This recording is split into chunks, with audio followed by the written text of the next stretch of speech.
Muy buenos días, qué gusto que nos acompañe en una nueva edición de República. Les saluda Carlos Monterrosa. Es un agrado que me acompañe por la mañana de este jueves 20 de diciembre del año 2018.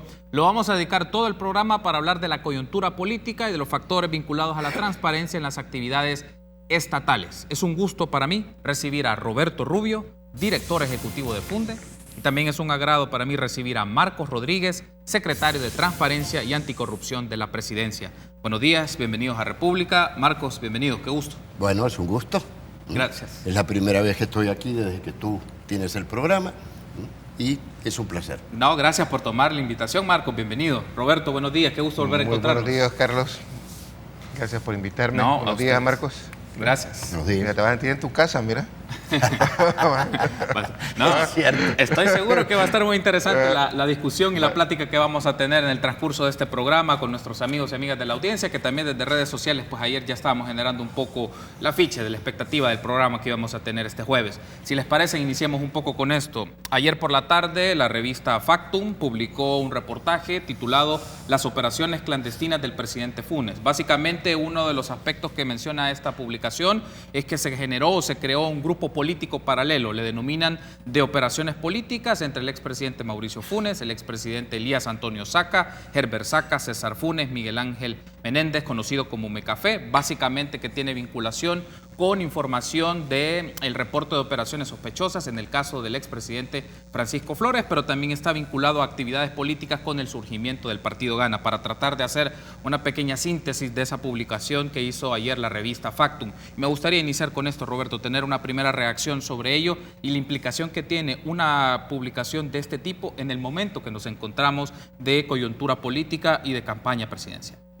Bueno, yo creo que hay varias cosas que extraer. La primera es que hoy ya no puedes confiar en nadie, porque se supone que solo estaban ellos, ¿no? Uno de ellos habrá grabado, ¿no? No sé quién, pero y además con nitidez tiene que haber tenido una buena grabadora, ¿va? Para una reunión de ese tipo tan íntima, ¿no? Entonces creo que es un primer hecho que hay que destacar.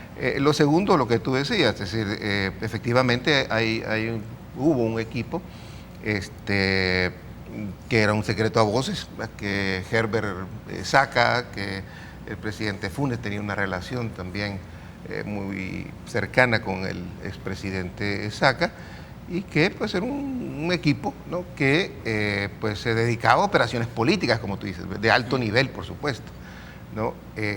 Y que en este caso, un tercero, ¿no? Segundo, que se puso en evidencia algo que era un rumor, ¿verdad? De que Herbert Saca pues, llegaba, ¿va? a reunirse con el presidente, una persona que ha sido y es el principal operador político de Gana, ¿no? Y creo que eso hay que considerarlo como una muestra, una evidencia de que eso ya no es un rumor, eso pasó a ser ya una información.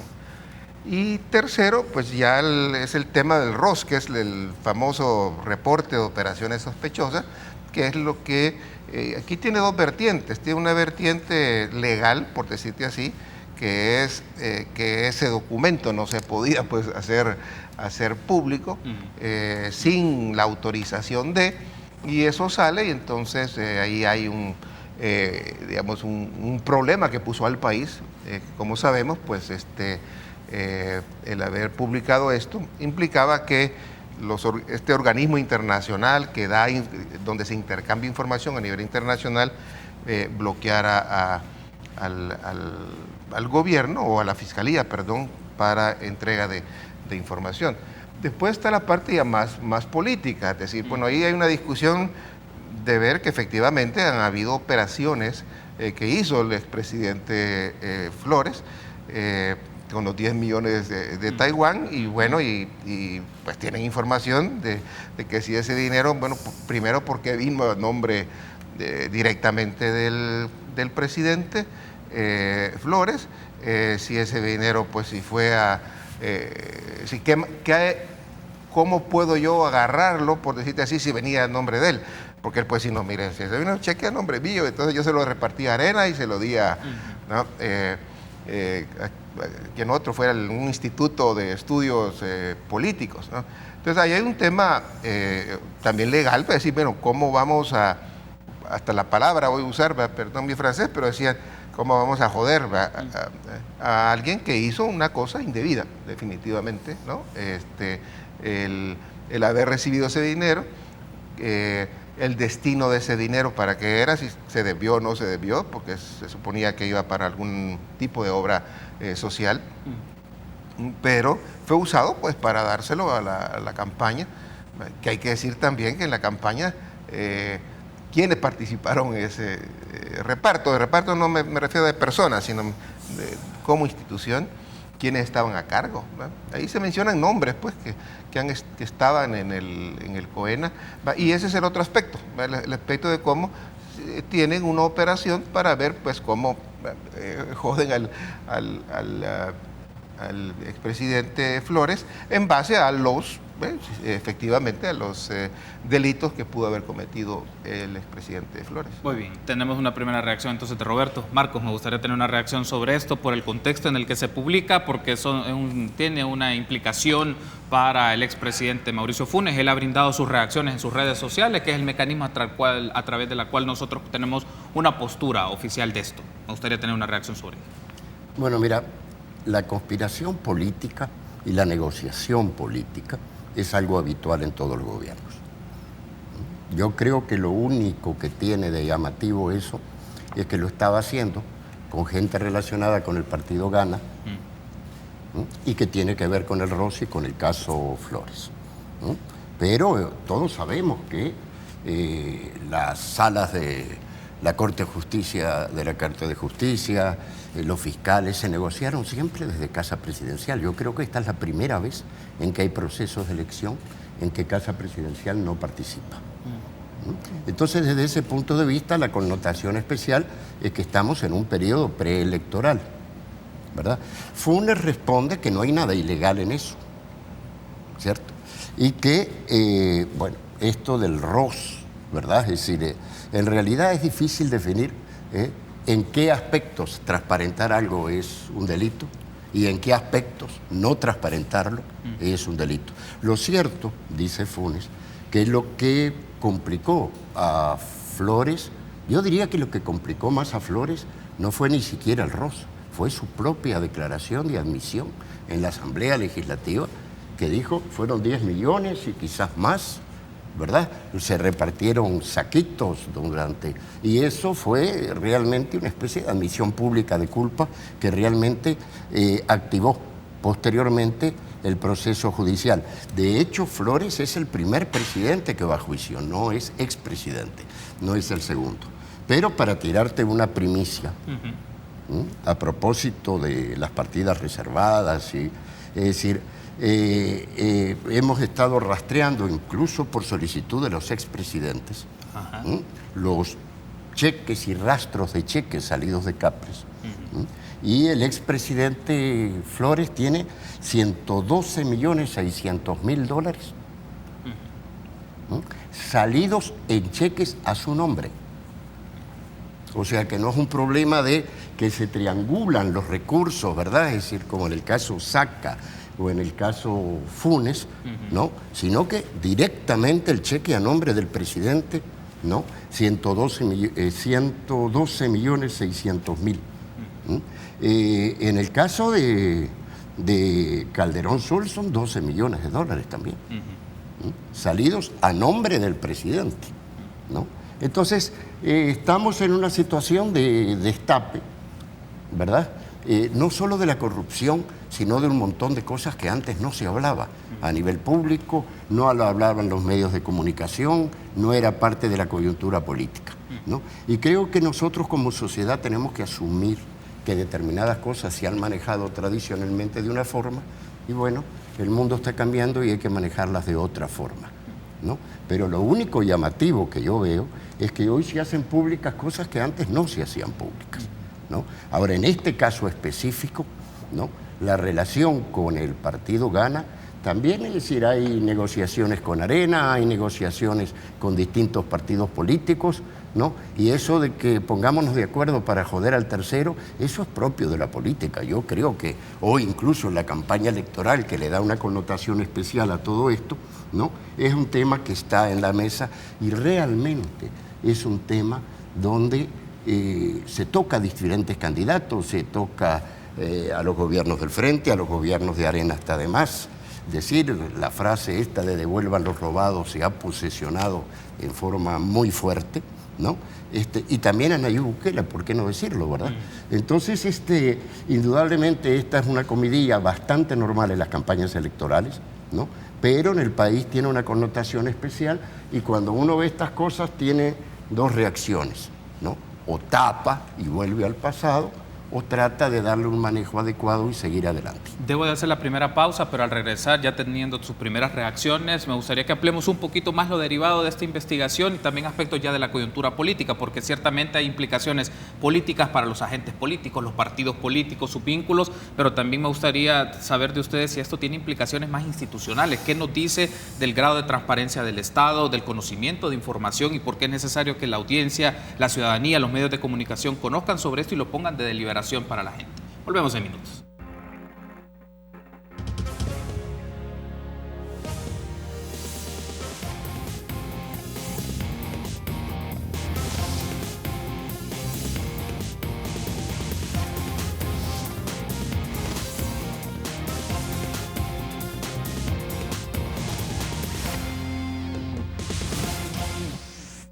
Gracias por continuar junto a nosotros en República. Continuamos platicando con Marcos Rodríguez y con Roberto Rubio un poco de la coyuntura política, de la transparencia, y lo hemos hecho en este primer bloque sobre la publicación que hizo la revista Factum ayer por la tarde, titulada Las operaciones clandestinas del presidente Funes, y donde se publican también ciertos audios presidenciales de reuniones entre Mauricio Funes, Elías Antonio Saca, Herbert Saca, César Funes, Mecafé, entre otras personas. Decíamos un poco, Roberto, podemos derivar dos niveles de implicación. Hay una implicación política electoral en el contexto en el que se da, no es algo ajeno a otras campañas electorales donde hay diferentes fenómenos y circunstancias que se dan, pero también me gustaría que profundizáramos en un nivel de implicaciones más institucionales, implicaciones para la forma en cómo opera la Fiscalía General de la República o la observación que se puede hacer de dicha institución y sobre todo de la transparencia de las actividades de los funcionarios públicos en la instrumentalización de información o sus usos para perjudicar a terceros. Entonces me gustaría tener esa lectura sobre qué significa o qué implicaciones tiene en lo político electoral, pero también en lo institucional.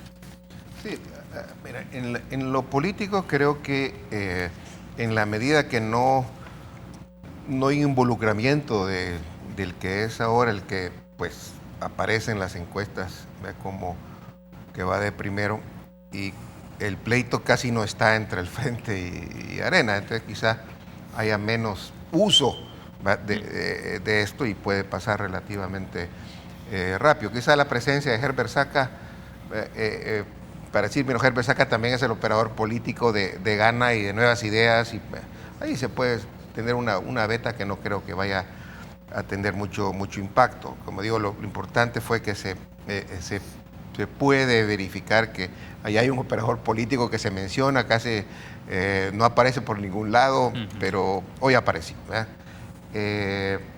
Las consecuencias, por lo tanto, político-electorales, quizá no creo que vayan a ser tan fuertes por esa razón. Me siento menos tratando de morderse entre el Frente y Arena y creo que sobre todo el conflicto se da entre Arena con Gana Nuevas Ideas.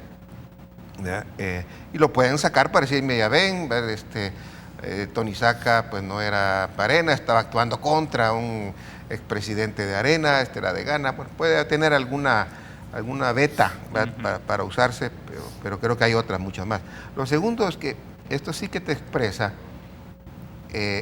cómo ha cobrado importancia el tema de la corrupción, que hace 20 años, yo siempre he sacado el ejemplo que lo que nos preocupaba antes era los carros nacionales en las playas, y esa era la gran corrupción.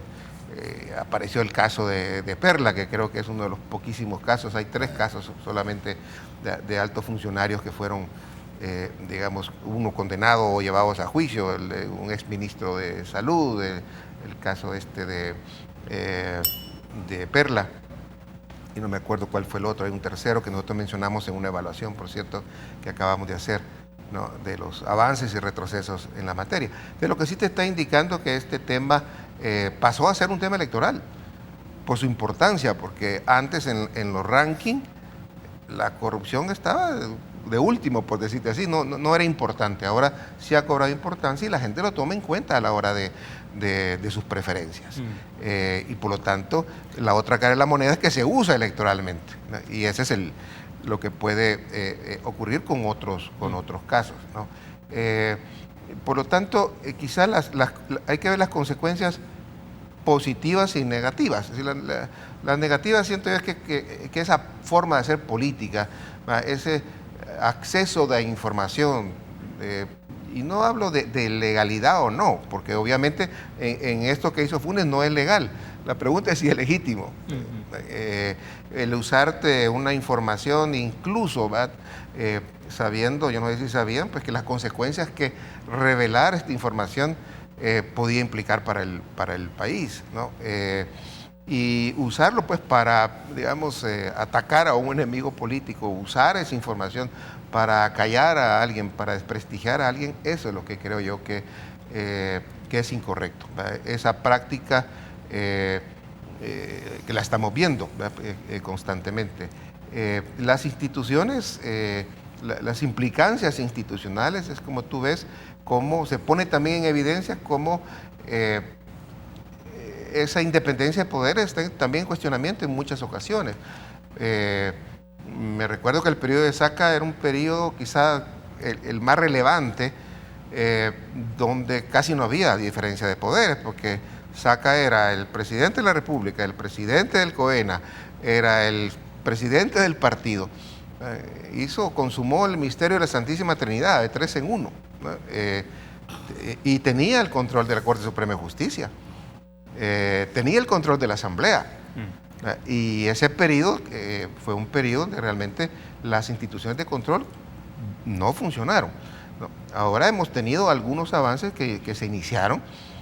Todo esto que estamos viendo justamente, creo que hay que destacar como el país ahora, bueno, los funcionarios públicos están más en vitrina, ¿no? Ya no puede hacer las cosas tan fácil, el corrupto le va a costar más.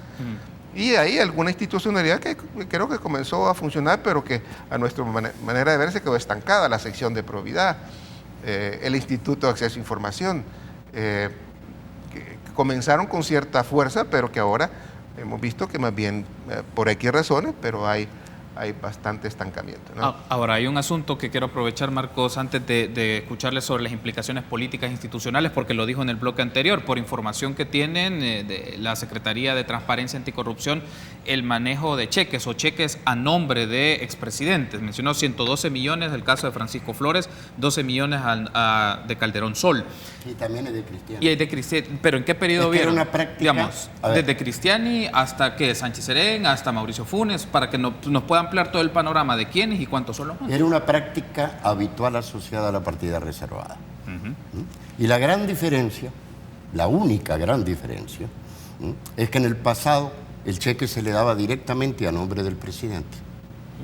Y desde determinado momento de la administración Flores en adelante se triangula o lo manejan otras instancias menos relevantes que el presidente. Pero un presidente que tiene un salario X y aparece con 12 millones, con 14 millones, ¿no? Aunque el caso haya prescrito por extinción de dominio, no ha prescrito. ¿Cuál es mi punto? Mi punto es que no es un problema de Saca, no es un problema de Gana, no es un problema de Funes. Así ha funcionado el Estado salvadoreño. A ver, cuando Pino Cáceres dirigía la sección de probidad y comenzó una investigación bancaria sobre el gobierno de Flores, por cierto, ¿no? Desde la misma Corte de Justicia le sacaron la competencia a la sección de probidad. Pino Cáceres renunció y se tapó el asunto, ¿cierto? O sea, que hay determinadas modalidades de manejo del Estado salvadoreño, y no solo del Estado salvadoreño, incluso mira la película House of Cards, ¿cierto? Con respecto del manejo de la política, que tiene connotaciones que rayan con la ética, ¿verdad? Pero en el intermedio de la publicidad dije yo, bueno, y en el sector empresarial ni te cuento, y tú me dijiste, sí, porque allá está peor, es porque hay plata de por medio. Entonces, en realidad, el cambio en la tecnología, los cambios políticos, ¿no?, han llevado a que el tema este tenga una relevancia que no tenía en el pasado, que las formas de hacer política tradicionales se han vuelto disfuncionales. Ahora, aprovechando entonces esta mención, Marcos, las implicaciones institucionales que esto tiene, digamos, porque eso involucra, digamos, los audios y las personas, pero involucra instituciones como presidencia, la disposición de información que tiene la presidencia, la cercanía, los puentes con otras instituciones y otros funcionarios, porque también ahí se menciona cuando Luis Martínez estaba de fiscal general de la República. El punto es qué implicaciones institucionales tiene toda esta serie de prácticas, más allá del entramado político y la dinámica de tratar de afectar a rivales políticos, es el uso que se tiene de cargos y atribuciones de poder, que eso obviamente ya no solo tiene afectaciones con la ética, ya pues ya te acerca más a prácticas corruptas, ¿o no? Me encanta que plantees eso. A ver, el problema central de la transparencia tiene que ver con el manejo del poder, no solamente con el Estado, con el manejo del poder político, pero también con el manejo del poder empresarial. Es decir, en América Latina y en El Salvador se han hecho fortunas, no por la capacidad competitiva de un empresario, sino por la captura del Estado. En este país no se podía comprar una cerveza que no fuera de determinada empresa hace 7, 8 o 9 años, ¿cierto? Es decir, entonces en realidad, ¿no?, el manejo del poder generalmente se ha hecho históricamente aquí en otros lados, ¿no?, y en El Salvador con su propia modalidad, en forma muy cerrada y muy conspirativa. Hoy hay determinados cambios que abren eso. La transparencia, como dice Roberto, se transforma en un punto clave, no solo durante elecciones, sino un punto clave en todos lados. Incluso cuando hay corrupción, generalmente son casos triangulados entre sector público y sector privado, ¿cierto? Es una característica que tiene que ver con el manejo de poder y que tiene que ver también con la cultura, ¿verdad?, de cada sociedad. Entonces, bueno, yo creo que lo importante es que desde el 2009 a la fecha, por distintas razones, ya sea por actividades proactivas activas del gobierno, pero también porque se desamarró el paquete.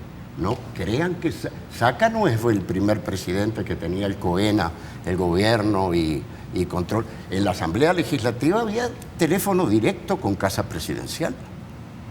Y si Casa Presidencial decía que no, no se aprobaba una ley, ¿cierto? Las decisiones de quiénes iban a conformar las salas, quién iba a ser el fiscal, siempre se negociaron, y la presidencia, creo que esta es la primera vez en la historia en que la presidencia no se mete. ¿Hay noticias negativas? Sí, porque estamos viendo cómo se gestionó el poder. ¿Hay noticias positivas? Sí, claro que sí. A ver, ¿no se acuerdan de los madrugones?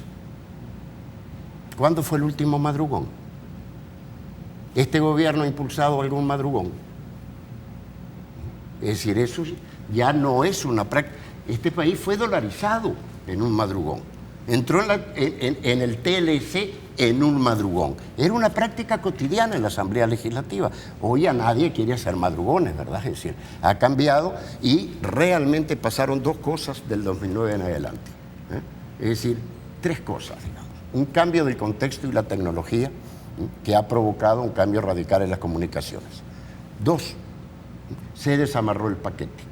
Por primera vez entra el gobierno, desde el gobierno de Duarte a la fecha, un gobierno que no pertenece a las estructuras tradicionales del poder real en este país. Y en tercer lugar, se toman algunas medidas proactivas a favor de la transparencia y a favor del acceso a la información. Posteriormente, esto permea la justicia, la Corte de Justicia, y ahora está con la Fiscalía. Pero en realidad, es decir, es un proceso que ha venido cuestionando las distintas instituciones del Estado, donde se han dado casos positivos, y también durante los últimos años se está dando freno y algunos retrocesos, de los cuales también podemos hablar. Debo de hacer una pausa, pero al regresar, si les parece, hablamos un poco más de coyuntura política, incorporemos esto con el tema del proceso de elección del fiscal general de la República, la relevancia que tiene para el rol de esta institución del Ministerio Público en el combate a la corrupción o la promoción de la transparencia y otros asuntos que tienen que ver con la Fiscalía General de la República, el presupuesto, la campaña electoral. Me gustaría escucharles sobre ello. Volvemos en minutos.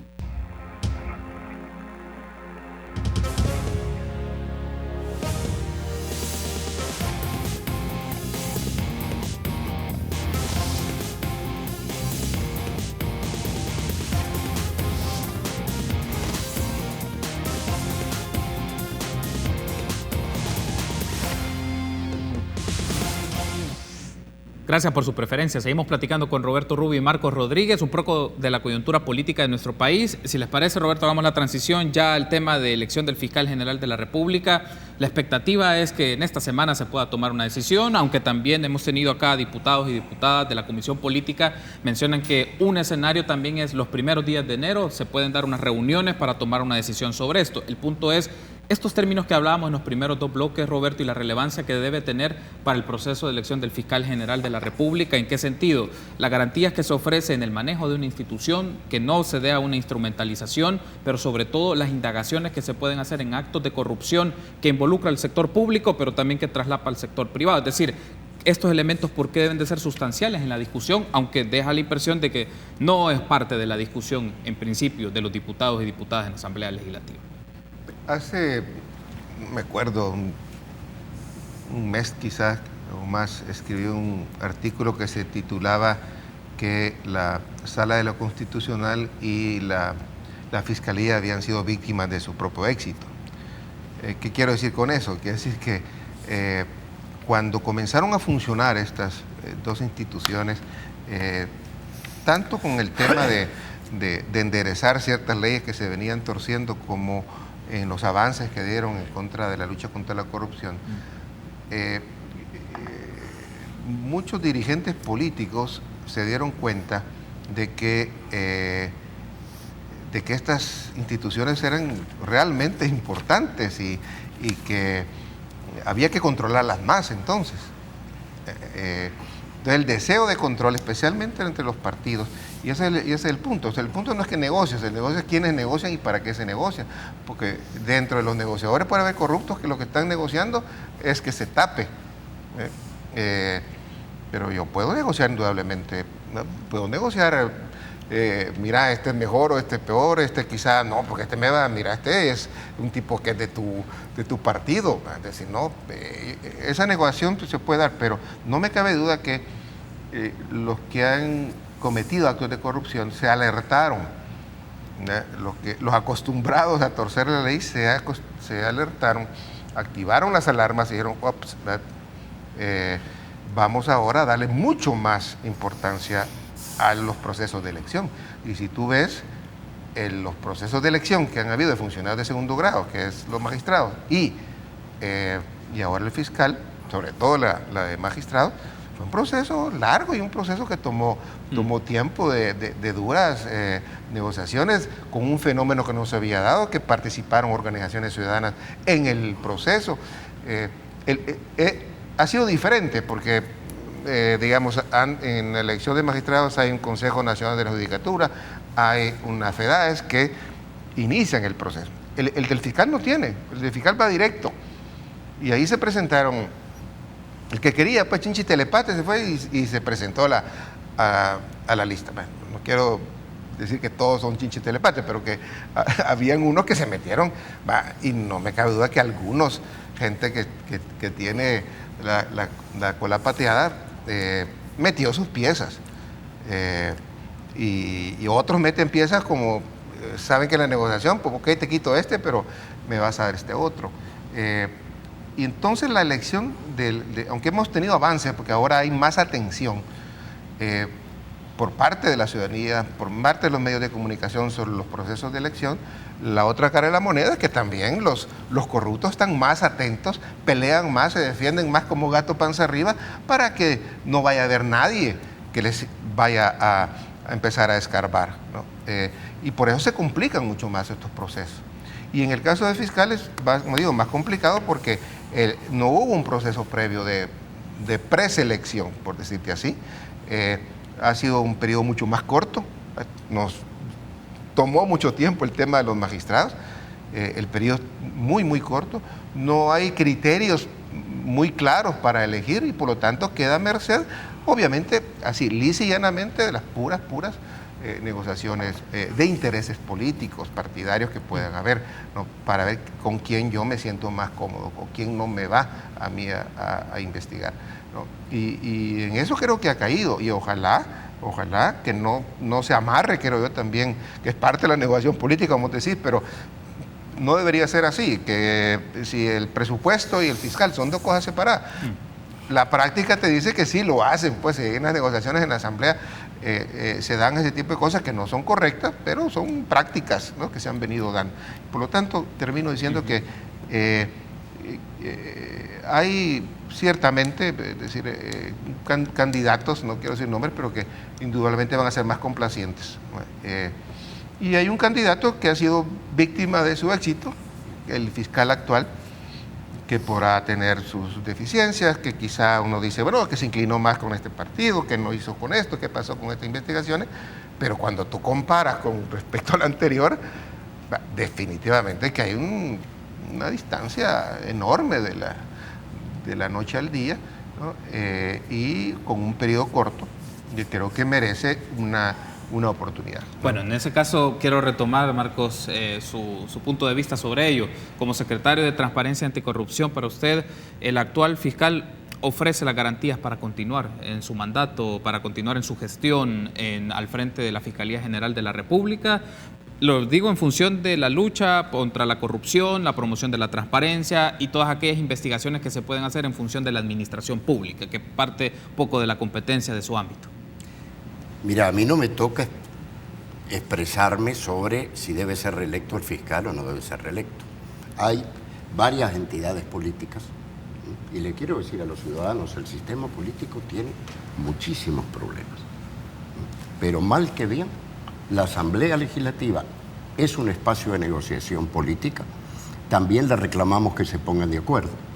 Pero hay una línea de lo que qué se negocia y cómo se negocia, ¿cierto? Pero el problema no está en la negociación. En última instancia, nos guste o no, la Asamblea Legislativa fue elegida por la ciudadanía. Que debe ser un proceso abierto, que hay organizaciones civiles que tienen derecho a expresarse. Eso no pasaba antes. Yo no creo que sea la sala y el fiscal. También podría decir que la Secretaría de Transparencia, el gobierno de Funes fue el primero que abrió una subsecretaría de Transparencia. Es decir, creo que hay una pelea con respecto a quién es el que lleva la antorcha.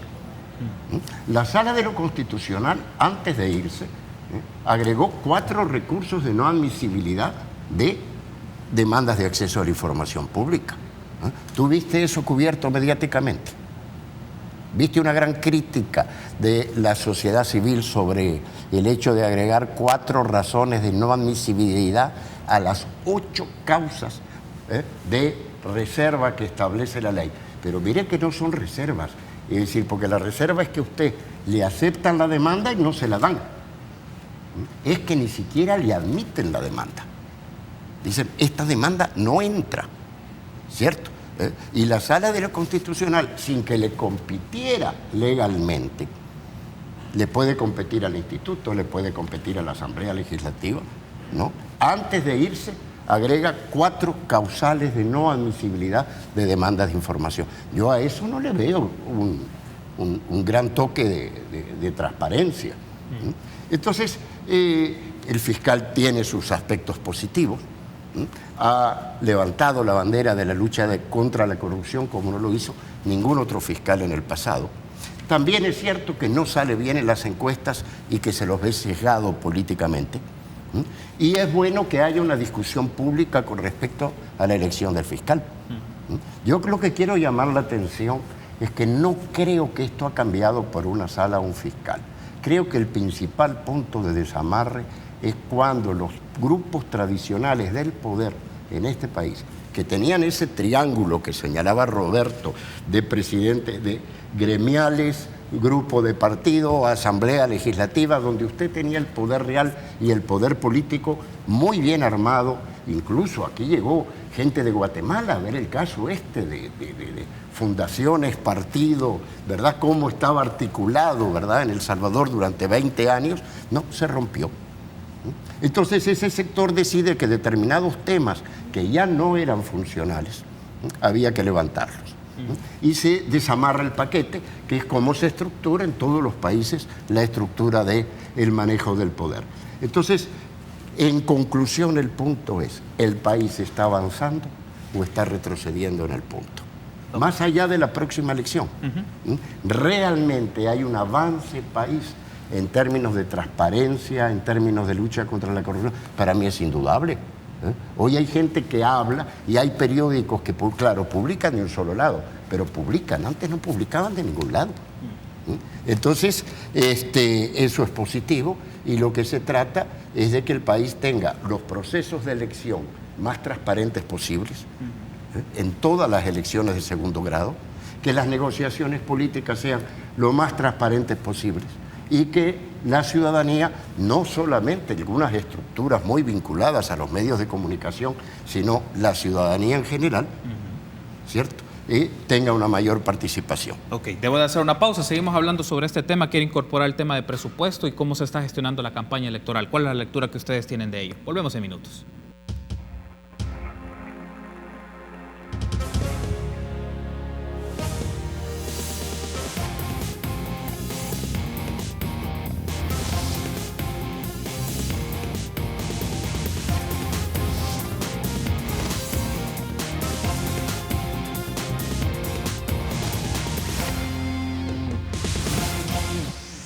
Gracias por continuar junto a nosotros. Ahora hablemos un poco con Roberto Rubio y Marcos Rodríguez del presupuesto, aprobación presupuestaria. Una de las expectativas que tiene el gobierno es que antes de finalizar el 2018, y la expectativa es que en la plenaria que se pueda desarrollar en este día o en asamblea legislativa se apruebe el presupuesto, poco más de 6,000 millones de dólares, pero el punto o el meollo de la negociación aparentemente, Roberto, es el tema de aprobar de manera calificada la deuda, el pago de bonos de deuda, que es uno de los aspectos fundamentales, porque esa deuda no solo es para cumplir compromisos que ya ha adquirido el Estado previamente, también es para otros compromisos relevantes en temas de escalafones, en temas de pagos para el sector docente, entre otros. Entonces, la estrategia es cómo logra el gobierno, o el análisis más bien es cómo logra el gobierno una aprobación de este punto del presupuesto. Por otra parte, los otros grupos parlamentarios tienen una expectativa de primero llevar el tema de fiscal y tomar la decisión sobre esto. Dos elementos que se traslapan, no sabemos si se presta a combos o negociaciones, pero el punto es que el presupuesto es algo fundamental para la operación del gobierno en el 2019. Bueno, con el tema del presupuesto, sí. Mira, siempre, pues, igual, son negociaciones, a veces se llevan hasta última hora, y el hecho de no aprobar presupuesto siempre ha tenido una consecuencia, y es que obliga al gobierno el siguiente año a tener que trabajar con el mismo presupuesto, lo cual, pues, digamos, causa una serie de problemas.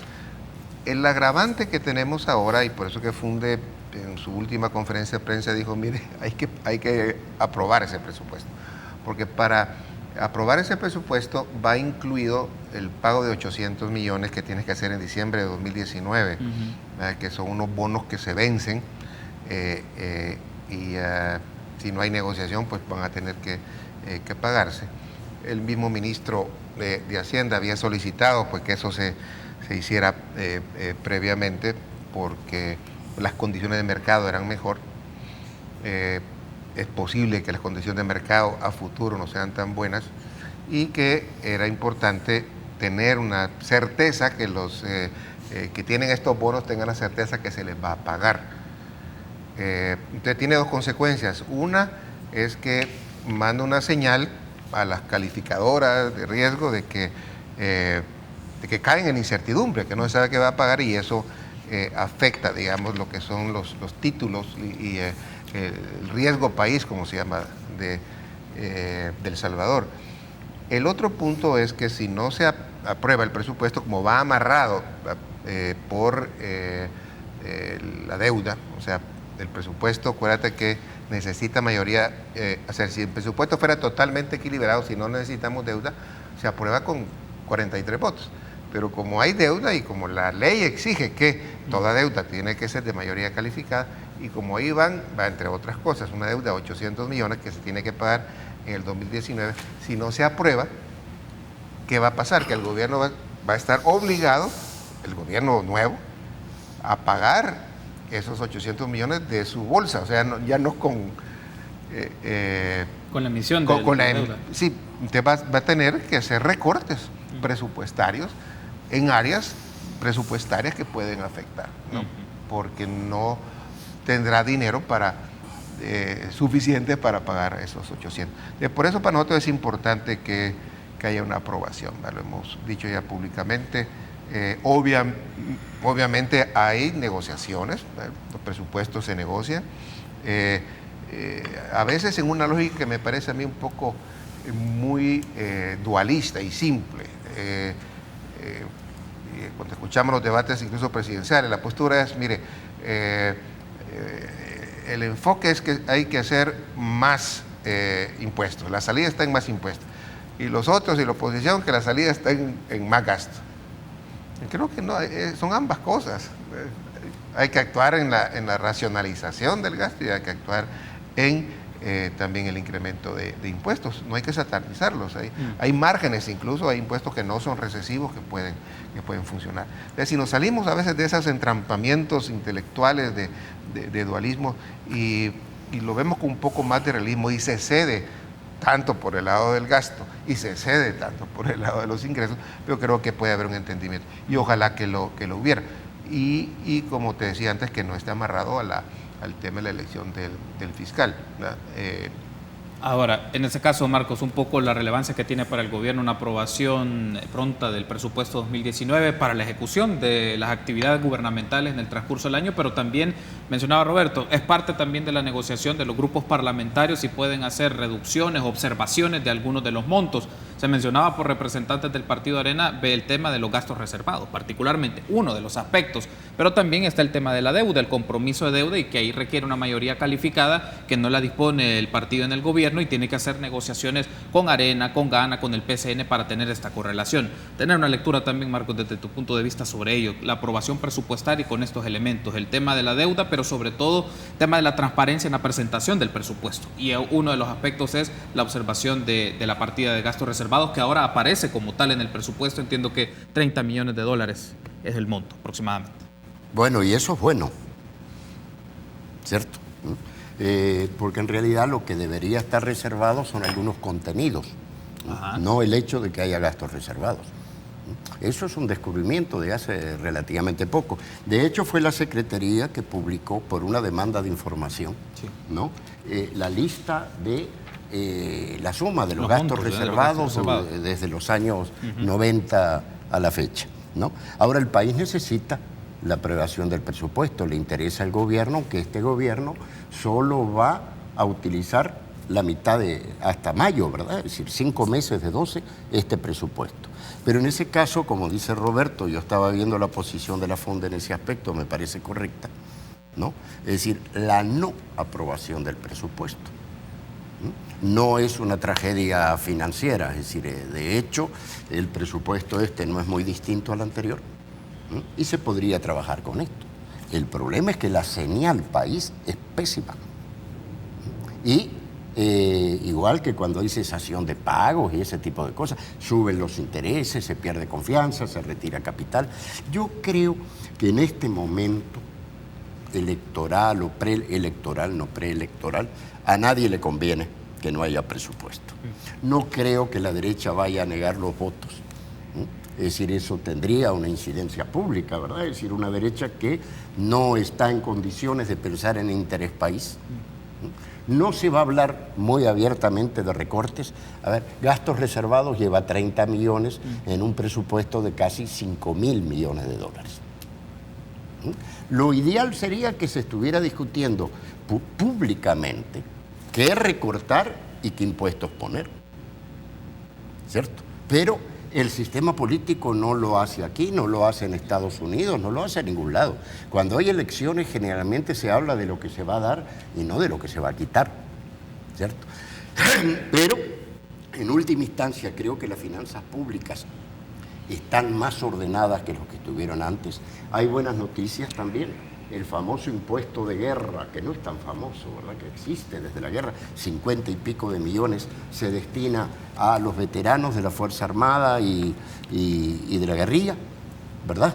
Esa es una deuda histórica pendiente, ¿verdad? Yo me acuerdo todavía en el 2010, cuando el gobierno honró 19 millones de dólares para los lisiados que no había pagado durante años. Entonces, bueno, han surgido un montón de temas que antes no se manejaban y esos temas tienen que entrar al presupuesto, porque en última instancia la gran pregunta siempre es quién paga, no lo que uno promete hacer, ¿no? Entonces, yo no siento que hay un ambiente como ha habido en años anteriores, ¿cierto? A la Asamblea Legislativa le compete hacer modificaciones en el presupuesto, no pueden alterar el total, pero sí pueden hacer cambios de rubros, ¿no? Y bueno, si se consigue la aritmética adecuada para eso, que se haga, ¿no? Y para mí lo que tiene que ver con la partida reservada, el punto no es tanto, 30 millones en 5.000 no es una barbaridad, ¿no?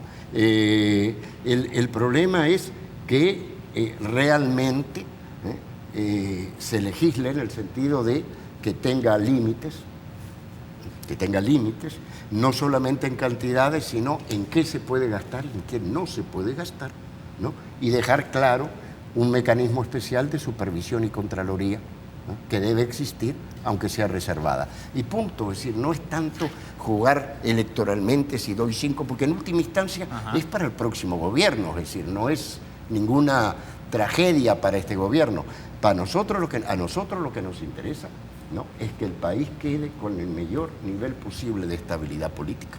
Creo que el gobierno de Salvador Sánchez Serén ha sido muy estable, hasta ha hecho grandes concesiones. En la Asamblea Legislativa ya no hay madrugones, y no había desde que había otra correlación y no a la actual. Creo que hay signos positivos en este sentido, ¿no? Y que el presidente actual va a pasar a la historia, ¿no?, como una de las personas más estable, más abierta a generar cambios, ¿no?, y que deja la tarea hecha en cuanto a reformas de fondo en el país. Debo de hacer una pausa y al regresar me gustaría que involucremos ya el tema de la campaña electoral. ¿Qué lectura ustedes tienen de las candidaturas, el tema de los debates y un poco la relación de los partidos con los candidatos? Volvemos en minutos.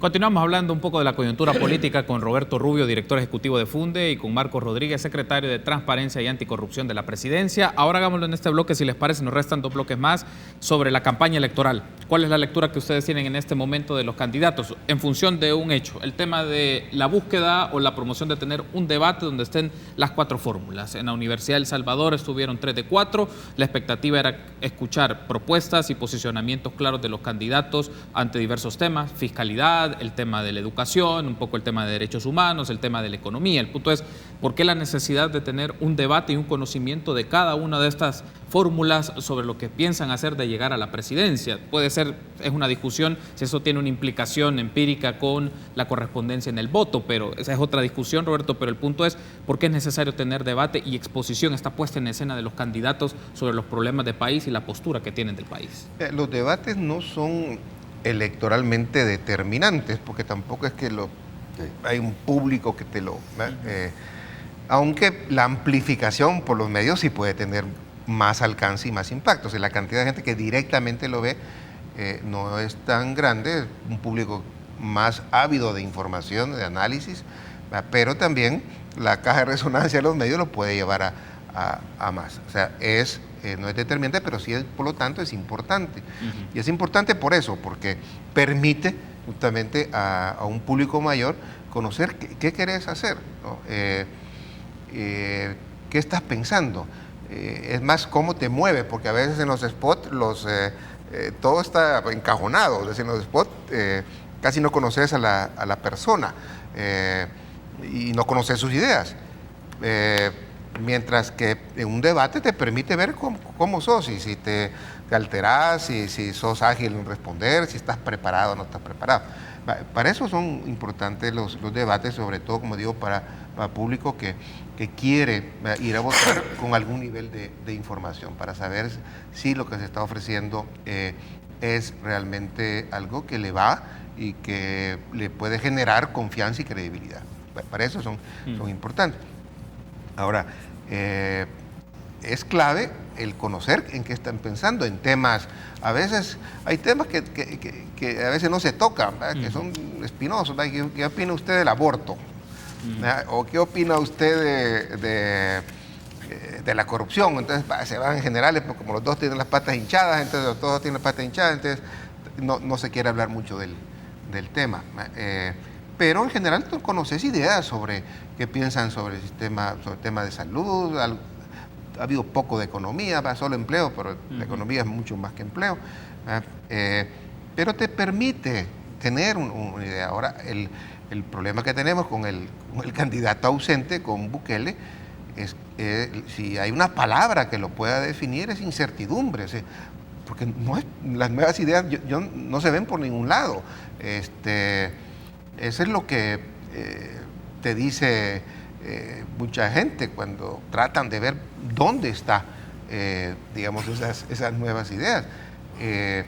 Mientras que en el debate, en los debates que han habido, por lo menos si has conocido ya ofertas, y esta última, que le daban hasta 2 minutos a cada candidato, yo creo que, digamos, pudimos conocer bastante, ¿no? Y de la preparación que tiene también cada persona, porque un líder pues tiene que saber manejarse, tiene que saber responder, tiene que tener conocimiento. Y no conocimos qué pasa con el otro. Vimos pues a un Hugo más, yo diría, más elevado, ¿va? Que ya en debate distinto, unos spots, a mi manera de ver, bastante malos, ¿va? Pero cuando tú ya lo ves desempeñándose, pues tiene mucho más ya altura, ¿no? Igual con el caso de Carlos Callejas, pero no pudimos ver cómo se desempeña realmente sin iPad, como decía el candidato Bukele. Bien, entonces en ese caso, Marcos, tu reacción sobre este punto. Menciona Roberto que los debates en sí mismos tal vez no pueden ser un factor determinante, pero a través de la plataforma de los medios de comunicación pueden divulgar contenido que genera discusión, debates y posicionamientos de las personas. Tu lectura un poco sobre esto de la campaña electoral y en el campo del debate. ¿Por qué es necesario conocer un poco mejor a los candidatos, no solo por agilidad ante respuestas que la gente espera o cuestionamientos, repreguntas, la lectura que se puede tener y las 4 fórmulas, y que pueda existir esa opción, esa posibilidad que entre las 4 se hagan preguntas o cuestionamientos para que la gente pueda tomar una decisión? Mira, yo creo que los debates son importantes. Lo ideal es que haya debate y que participen todos los candidatos, ¿cierto? Generalmente el que va adelante no quiere debatir, ¿cierto? Yo creo que nosotros nos inspiramos mucho del modelo norteamericano. En Suecia no hay debates, en Uruguay hay, pero no de esta forma. Es decir, esto es casi una réplica de lo que vemos en televisión. Los debates son importantes, pero tienen mucho show. Yo no puedo creer que un candidato, ¿no?, en 20 minutos defina, ¿no?, cuál es su programa. ¿Qué quiero destacar? El único programa que yo he visto es el de Hugo. Es decir, programa, no estoy hablando de plataforma, no estoy hablando de puntos específicos, sino programa. Sé que la campaña de Arena está trabajando un programa, pero no se ha publicado, y que lo mismo está haciendo la campaña de Bukele. Sería interesante ver los programas. Aún así, los programas no dicen totalmente, un programa no te dice qué impuestos pueden ponerse, es decir, eso no lo hace ningún partido, ni aquí, ni en Estados Unidos, ni en ningún lado. Ahora, hay puntos más relevantes que el debate. Okay. Es decir, el programa es clave, ¿cierto? No solamente si es un programa técnico, sino si es politécnico, si realmente expone lo que va a hacer. En este momento hay un solo programa. Otro punto más relevante es el financiamiento político. ¿Quién está pagando el mariachi, pues? Es decir, nosotros publicamos también a instancias de una solicitud de una organización ciudadana los financiamientos de los partidos políticos desde el 2006 al 2017, y ese no fue tema de discusión pública, no lo retomó ningún medio. Hay 2 ONG que le dieron a un partido político 20 millones de dólares del 2011 en adelante. No es SACA, ya no estaba. 20 millones de dólares, 2 ONG. La Fundación Rodríguez Por, que no registra su existencia desde el 2009, y la Fundación Libertad y Progreso, que no existe en el país. Es decir, no existe, no está registrada, no tiene personería jurídica. Entrega 8 millones de dólares casi. Y a nadie le parece que eso es interesante, de dónde viene el dinero. Lo hubiera recibido Hugo Martínez o lo hubiera recibido alguien de la izquierda, pero lo iba a saber en los grandes titulares de todos los periódicos, ¿no? Universidades que son sin fines de lucro y financiando partidos políticos.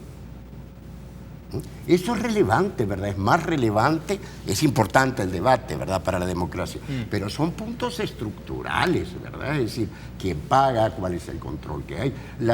El Tribunal Supremo Electoral ha publicado 2 años, o 3, no ha publicado más, por la ley de partidos políticos, ¿no? Nosotros publicamos en base a lo que nos entregó el Ministerio de Hacienda, ¿no?, desde el 2006 a la fecha, y lo hemos colgado en la web. Entonces puedo decir, bueno, en realidad hay cosas que son importantes, pero se les da más relevancia, ¿no?, de la que deberían tener. Yo creo que a veces, y con esto quiero terminar lo de la campaña, lo de los candidatos es importante, también lo he dicho, mi preferencia es Hugo Martínez, ¿verdad? Soy miembro del FMLN y soy miembro de este gobierno, ¿no? Pero no me interesan tanto los candidatos, sino no mirar tanto a los candidatos, mirar a la gente. ¿Cuál es la particularidad de esta elección? Es que los partidos tradicionales están en una situación difícil, ¿cierto? Que hay un candidato que es Nayib Bukele, que capitaliza el descontento de la gente con el sistema político. Que no es solo en El Salvador, es en Francia, es en un montón de países. Es que es lo que estamos hablando, la desfunción. Porque el problema aquí no es solo si es bueno o es malo, si ya funciona o no. Hay cosas que han dejado de funcionar, que están pidiendo a gritos que se le cambie. Entonces, hay una situación interesante y no, lo interesante también es que la gente lo que está planteando no es volver al pasado, es seguir cambiando. ¿Cierto? Esa es una señal muy importante. Yo creo que la representación del cambio, a mi gusto, es Hugo Martínez, ¿no? Pero Nayib Bukele también presenta cambios. Es más, Callejas presenta cambios, ¿verdad? Es decir, trata de desligarse del pasado de su partido, lo cual es un poco difícil, pero hace el énfasis en tratar de plantear que se desliga del pasado. Entonces creo que eso es importante, tiene que ver con todo esto que se ha destapado, ¿verdad?, con la transparencia y la lucha contra la corrupción, ¿no? Creo que es bueno para el sistema político. A veces hay tragos amargos, pero es bueno, que no es una tragedia, el país no va a quebrar ni va a levantar. Mujica dijo, uno no está derrotado políticamente hasta que no baja los brazos, ¿cierto? Todavía no han sido las elecciones, vamos a ver lo que pasa, pero hay cambios significativos con respecto a elecciones anteriores. Creo que hay que saber leerlos y que el sistema político debe adaptarse también a las exigencias ciudadanas. Debo hacer una pausa y justamente, si les parece, el último bloque dediquémoslo a esto, la relación de los candidatos con sus partidos políticos y el significado que tiene hacia los partidos políticos, en este caso más fuertes como Arena y el FMLN, entrar en este contexto en donde hay una erosión de su imagen ante el público. Analicemos eso. Volvemos en minutos.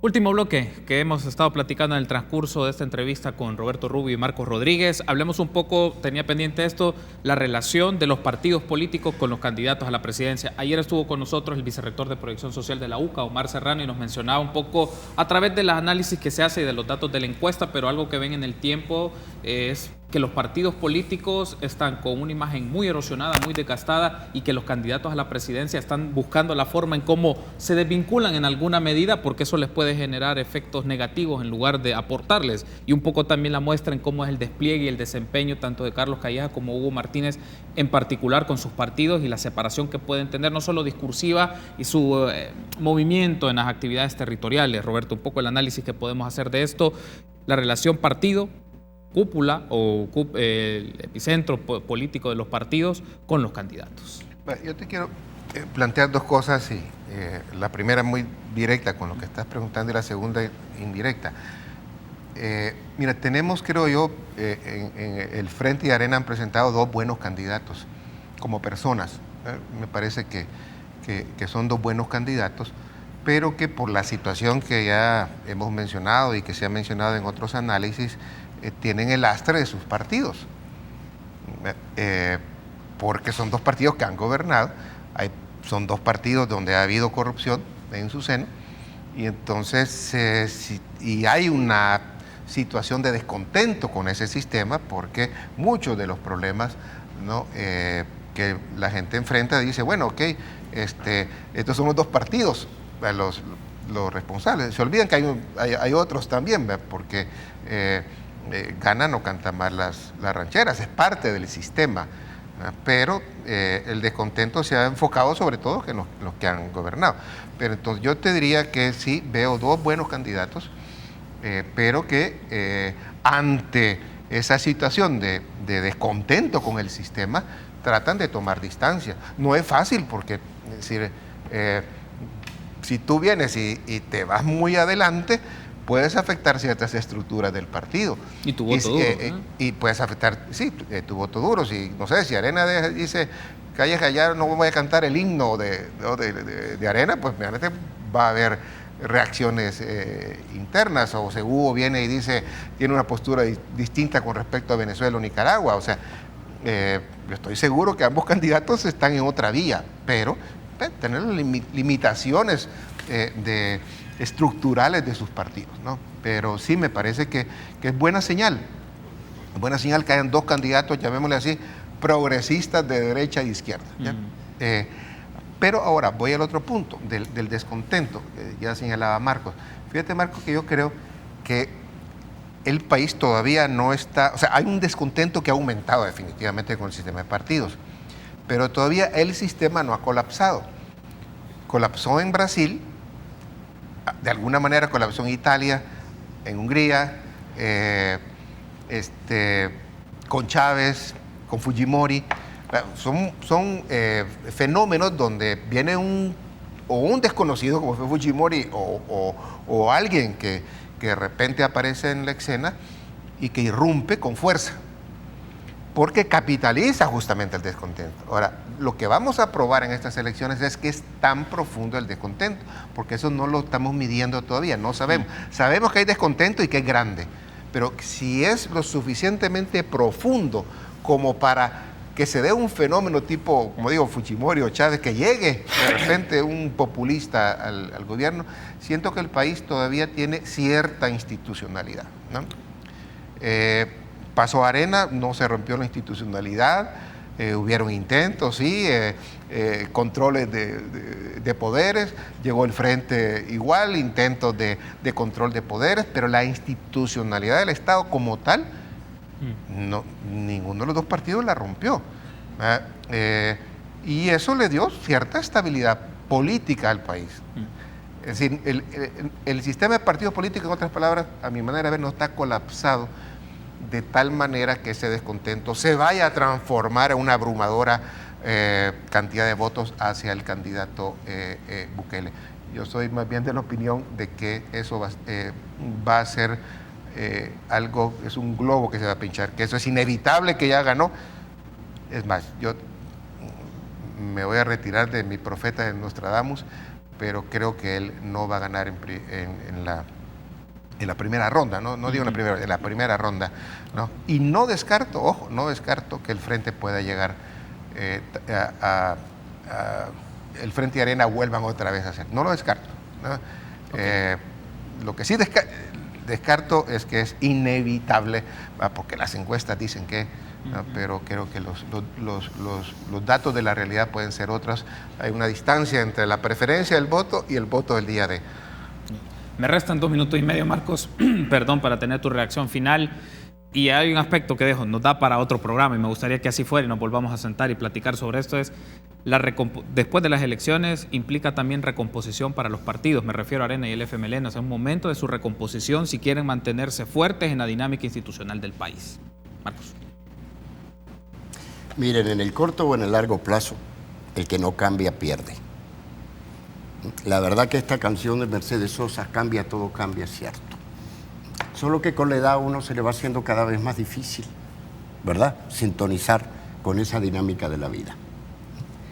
Yo lo que quiero destacar, yo no sé quién va a ganar las elecciones, en última instancia, dicen que no está muerto, que pelea, ¿verdad? Es decir, en última instancia esto está muy peleado, muy debatido, ¿no?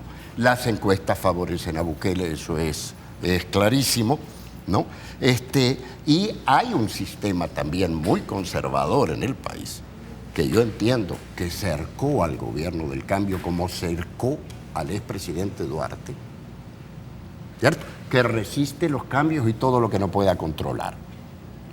¿Qué es lo que quiero destacar? La izquierda ha gobernado 2 periodos, me encantaría que gobernáramos 3 periodos, ¿cierto? Pero en última instancia el país queda en una situación de estabilidad política que no existe en Nicaragua, no existe en Honduras, no existe en Guatemala. Aquí el susto es si este señor puede, si Bukele puede ganar o si es Callejas, es decir, bueno, yo no creo que los candidatos logren despegarse de sus estructuras políticas. No creo que Callejas logre despegarse de lo que es Arena y que Hugo es FMLN. Y que el estilo de Bukele es bastante autocrático, porque es él. Todavía no existe un movimiento político, ¿cierto? Pero bueno, ¿qué es lo que leo? Hay una disconformidad con el sistema político. Se está desarrollando en términos institucionales. La izquierda ha gobernado 2 periodos y queda... Porque eso de que Funes escribe y Factum escribe, eso es comidilla del día. Pero también hay que poder alejarse y ver el país desde otra perspectiva y verlo en su colonia, ¿verdad?, en Centroamérica. Okay. Es un país muy estable, ¿no? Los acuerdos de paz han topado en algunas cosas, pero abrieron las puertas de la democracia al país. Hay problemas que no están resueltos, pero sí ha avanzado, de justicia social, de equidad, de transparencia, ¿no? Y creo que lo que a mí me compete, porque no, la diferencia con Roberto es que yo soy funcionario, él no es funcionario. A mí no me corresponde decir quién va a ganar o quién me gusta más, quién me gusta menos. Destaco 2 cosas. La gente quiere cambiar, no quiere que el país vuelva al pasado. Ningún candidato está hablando, ¿no?, de recuperar El Salvador como en la elección anterior, ¿no? Y el segundo aspecto es que es un país muy estable, ¿verdad? Y que hasta este momento las cosas se manejan a veces álgidas, ¿no? Pero en términos muy civilizados. Ok, gracias Marcos, muy amable por habernos acompañado. Roberto, ha sido un gusto, espero que nos volvamos a encontrar en el transcurso del 2019, tener estos debates, cómo leen ustedes la coyuntura y las prácticas institucionales. Ha sido un gusto. Y a ustedes también, amigos muy amables, nos encontramos mañana, 6:30 en República.